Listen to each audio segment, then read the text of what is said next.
Stop for a second and imagine this.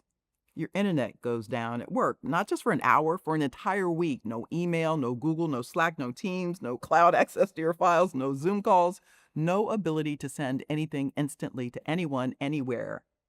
How would you even do your job? Right now, if you're under 40, you've probably never worked in a world without the internet. You can't imagine a time when check the website wasn't an answer, when getting information meant calling someone or looking it up in a physical directory, when collaborating with someone across country required overnight mail or expensive long distance calls. Here's the thing, the World Wide Web only became available in 1991, just 35 years ago. That means a significant portion of today's workforce has never experienced work without instant global communication, without immediate access to virtually unlimited information, without the ability to collaborate in real time with people on the other side of the planet. But this is what I really want to explore today. We're at another one of those transformation moments right now with AI.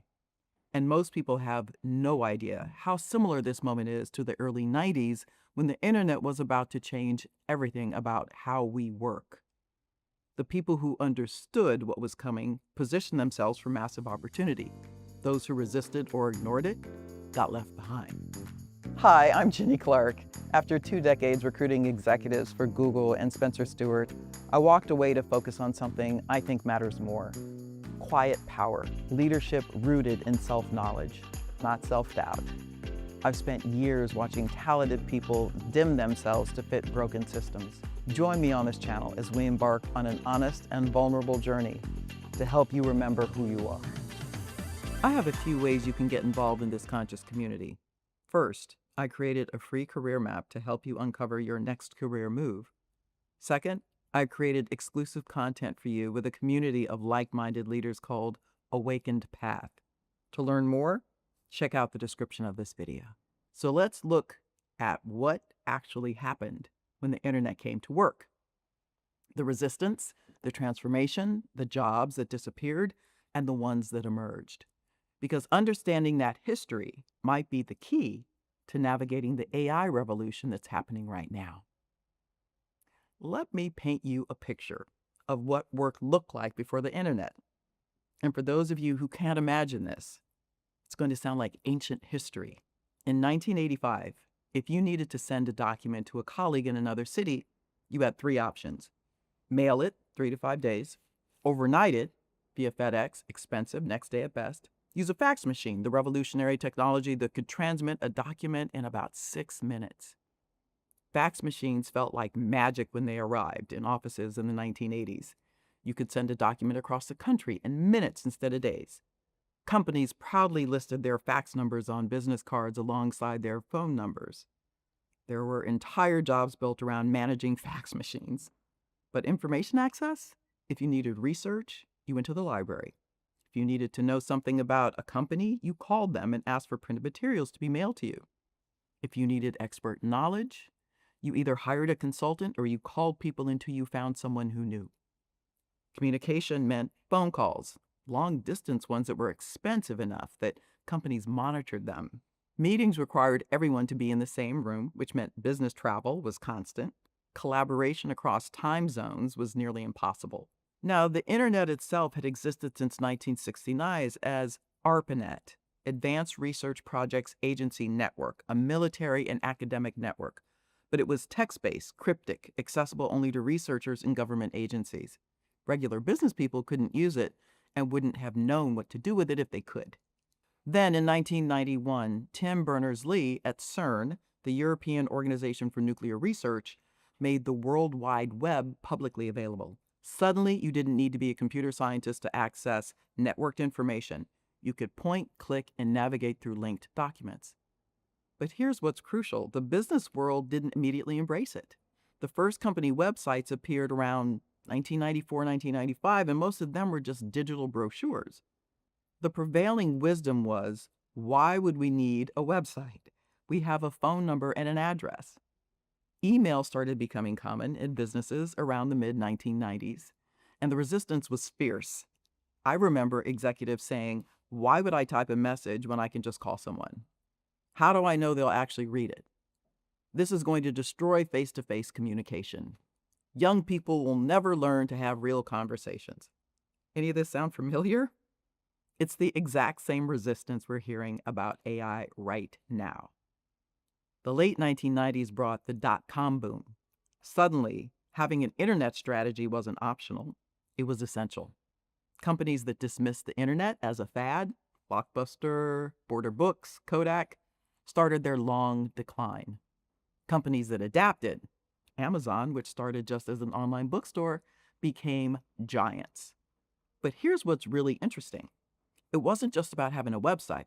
The internet fundamentally changed how we communicate, from days to weeks to seconds, from formal memos to quick messages, from scheduled calls to asynchronous exchange. Where we work, remote work became technically possible, though it took almost 20 years and a pandemic for companies to fully embrace it. Geographic location mattered less. How we access information, from needing to know things or know who knows things to needing to know how to find things. Google launched in 1998 and changed what expertise meant. How we collaborate, from needing to be in the same room to being able to work on the same document simultaneously from different continents. Now, what jobs exist? Typing pools disappears. Travel agents mostly vanished, but web developers, digital marketers, IT support, social media managers, entire categories of jobs that didn't exist in 1990 employed millions by 2010. Here's my favorite example of how fast things changed. The fax machine. In 1995, it was essential business equipment. By 2005, it was becoming obsolete. By 2015, it was basically a punchline. An entire technology that revolutionized business communications became irrelevant in 20 years. And this is what people miss when they resist new technology. The question isn't whether it will change things. The question is whether you'll adapt while you still can, or whether you'll be the equivalent of the executive who insisted we didn't need email because we had fax machines. So I asked AI systems to analyze the parallels between how the World Wide Web transformed work and how AI is likely to transform work. What patterns repeat? What's different? What can we learn? The responses were fascinating and honestly pretty sobering for anyone not paying attention to what's happening right now. So let's look at it in 3 phases. The parallels are striking here. Phase 1, denial and dismissal.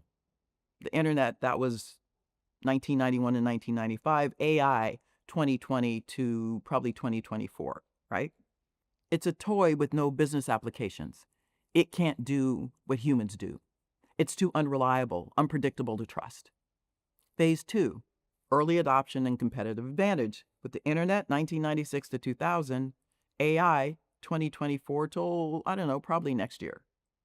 Forward-thinking companies gain massive advantages. New job categories emerge. Digital natives versus AI natives become valuable. Phase 3, mainstream integration. For the internet, it was 2001 to 2010. For AI, probably not until 2028 to 2035. Technology becomes expected, not exceptional. Companies without it can't compete. Entire industries restructure around the new reality. But here's where AI might be different and potentially, almost certainly, more disruptive. The internet removed geographic barriers.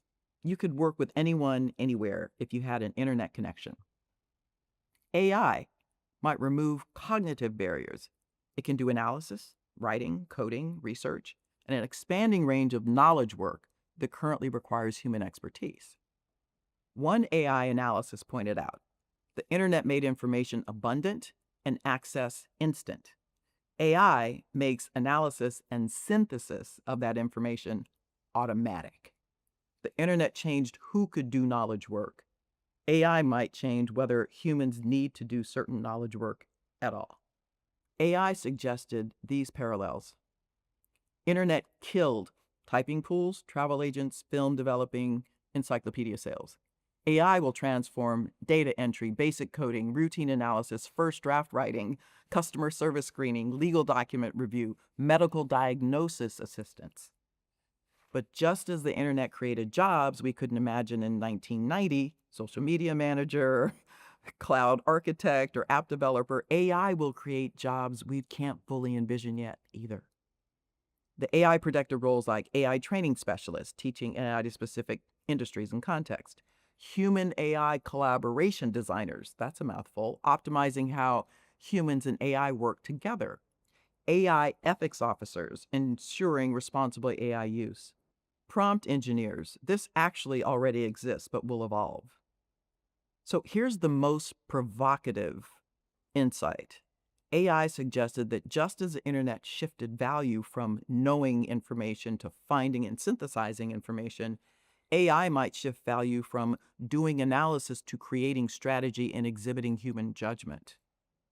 Now, I lived through the internet revolution in the workplace, and I'm watching the AI revolution unfold right now. And I have to tell you, the parallels are eerie. I remember when email was introduced at companies I worked in the 1990s. Senior executives refused to use it.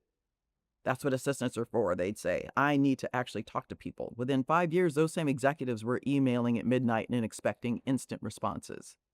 The ones who never adapted, many of them didn't last.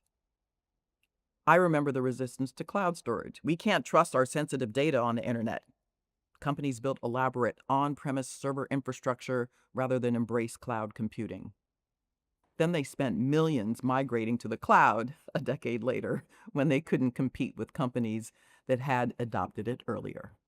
Here's what I learned from watching the internet revolution.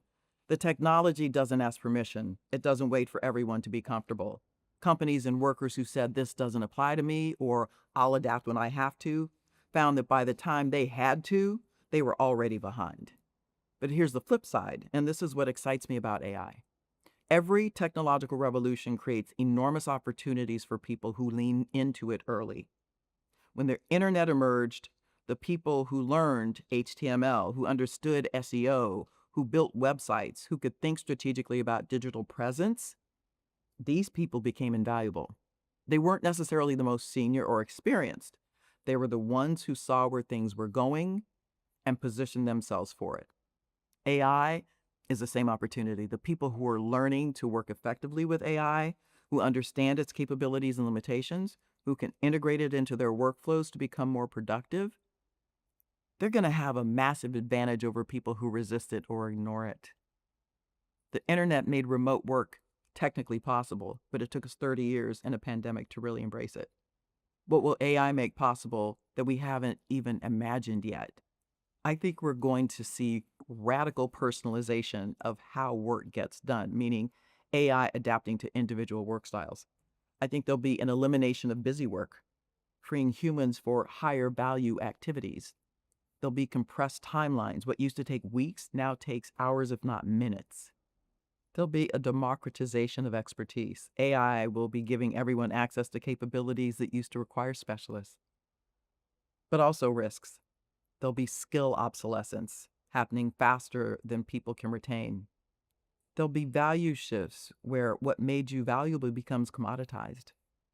And over-reliance that atrophies human capabilities. Studies show the cognitive abilities of Gen Z may be declining compared to millennials, a trend linked to increased dependence on digital technology, AI, and short-form content. Inequality between AI-skilled workers and those who resist. The question isn't whether AI will transform work. It absolutely will. The question is whether you'll be an active participant in shaping that transformation or a passive victim of it. Here's where we are. 35 years after the World Wide Web became public, living in a world that would be completely unrecognizable to a 1990s office worker. And we're at the beginning of what will likely be an equally dramatic transformation with AI. But I want to hear from you, and I'm curious about generational perspectives on this. For those of you who remember working before the internet, what did you resist that you now can't imagine working without? What advice would you give to people who are resisting AI the way you might have resisted email? For those of you who've never worked without the internet, how do you think about AI's potential to be as transformative as the internet was? Are you preparing differently because you saw what happened to people who didn't adapt to the internet? And for everyone, what jobs do you think will transform or disappear because of AI? How are you positioning yourself for a workplace where AI is as fundamental as the internet is now? Because here's what history shows us: technology doesn't wait for consensus. The companies and workers who adapted early to the internet gained enormous advantages. The ones who waited until they had no choice spent years playing catch up, if they survived at all. AI is moving even faster than the internet did. The question is, are you going to be ready? If this conversation gave you a new perspective on where we're headed, hit that like button, share it with someone who needs to think about this, and subscribe for more explorations on how work is evolving. In 2 weeks, we're diving into the history of what we wear to work. So stay tuned. Until next time, remember, every technological revolution creates winners and losers. The difference isn't intelligence, credentials, it's the willingness to adapt while there's still time. You ready? Let's get to work. I know firsthand how taking that first step can be a catalyst for life-changing transformation. I remember the moment I decided to harness my own strengths, and it made all the difference in my career. That's quiet power, and it's available to you too. That's why I created a career mapping tool just for you to help you uncover your unique competencies and leverage them to design your own career map. Take the first step towards your next level by clicking the link in the video description, and let's release more quiet power into the world together.